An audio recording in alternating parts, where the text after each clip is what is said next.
Hey everyone, this is Carla R. Jenkins. Welcome to an all new episode of Projectized, the Project Management Show.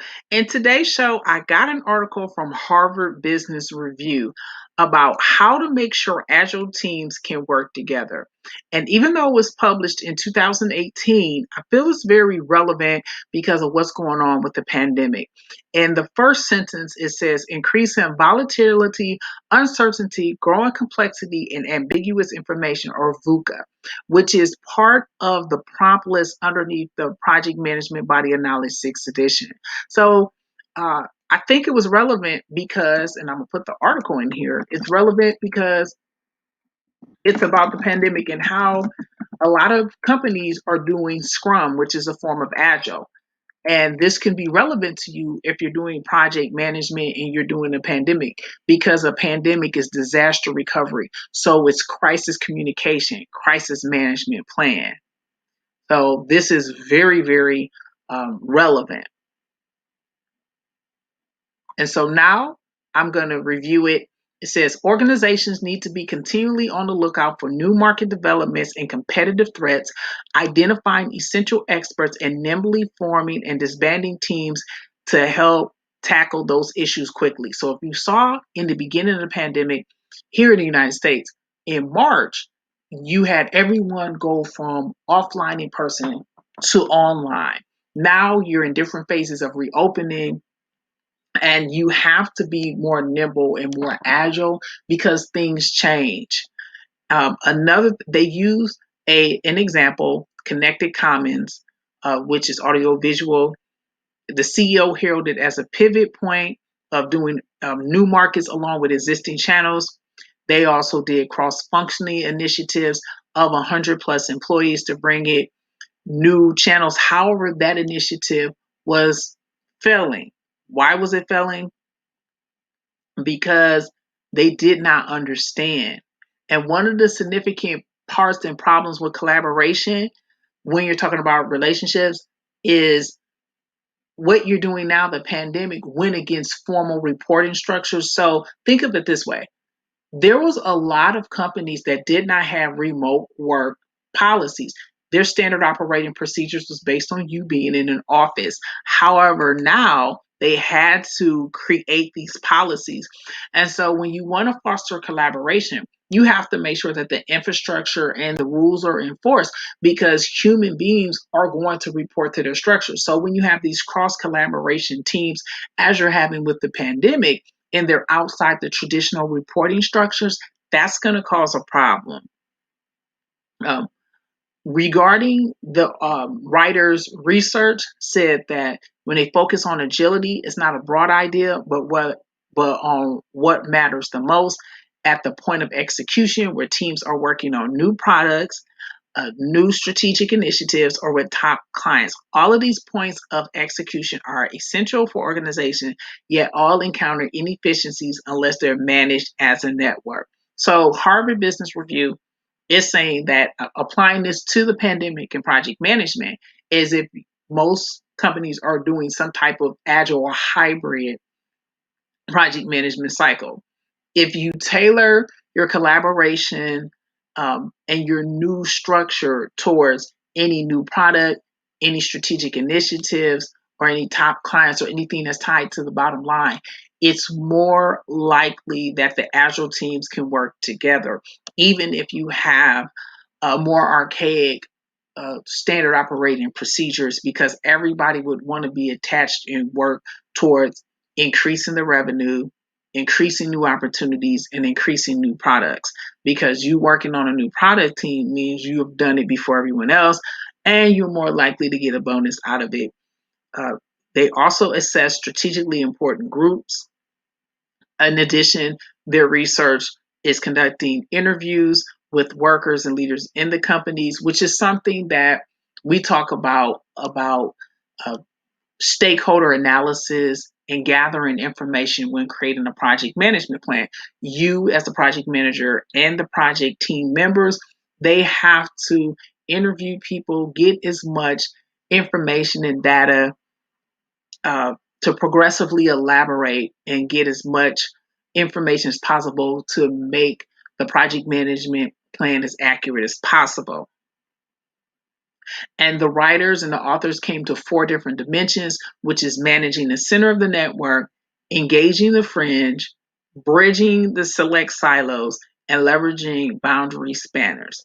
So managing the center of the network, meaning that you have to have upper management or the people in charge support.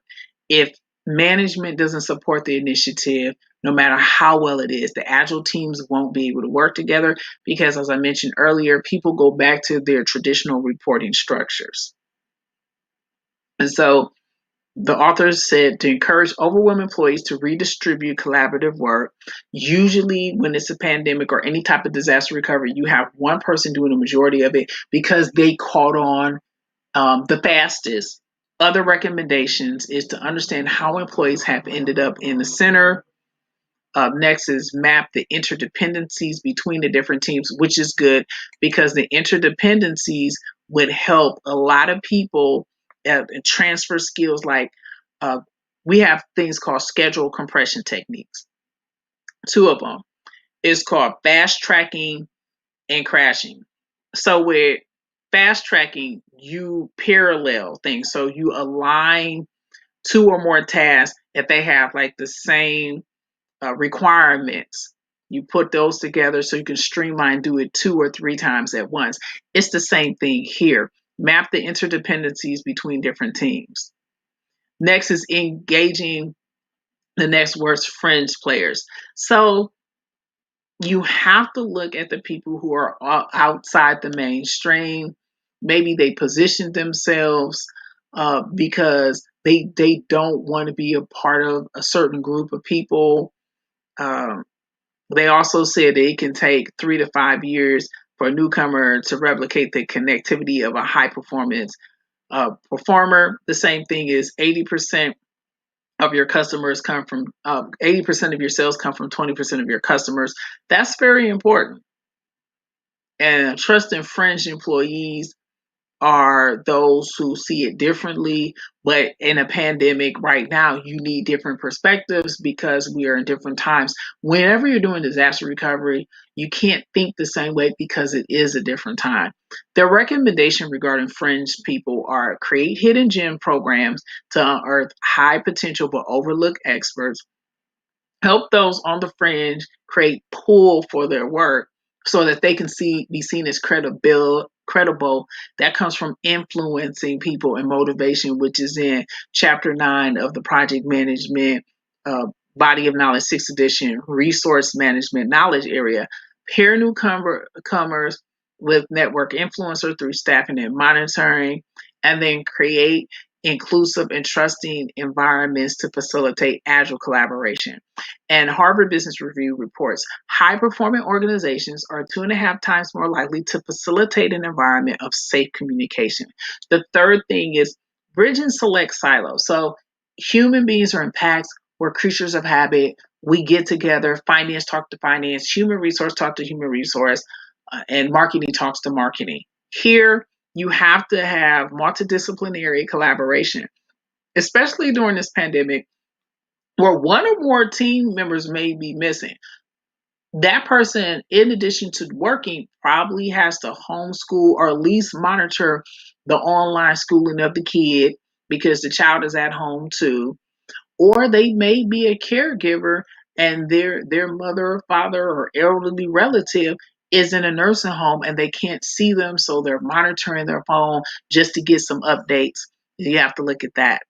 And so the recommendation for the select silos and breaking them down is to set specific goals and reward agile collaboration. So we want to reward and not punish. We're already in a pandemic, we're already in disaster recovery, and that was important to reward instead of we want positive instead of negative. Next recommendation is use data and analytics to understand where silos exist in order to unlock possible agile collaboration.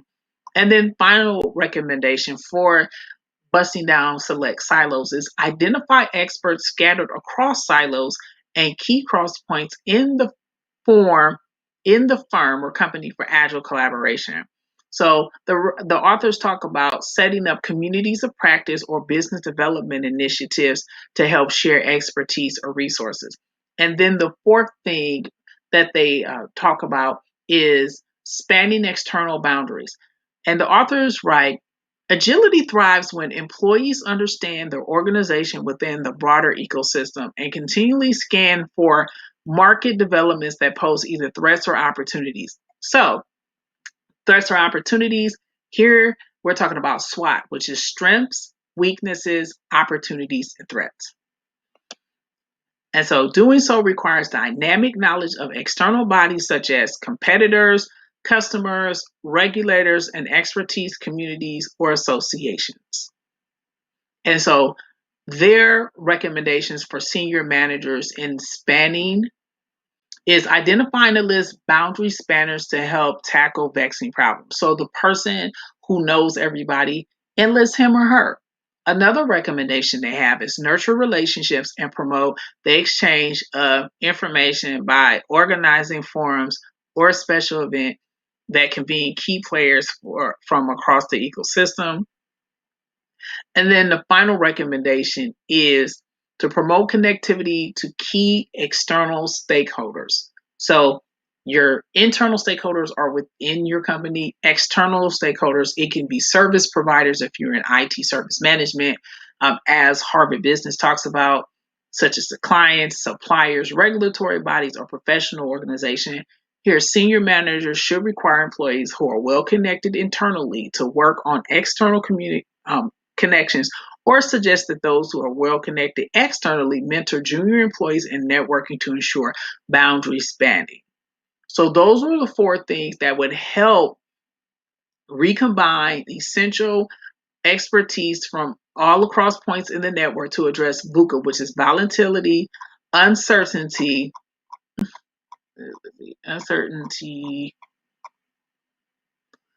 complexity, and ambiguity.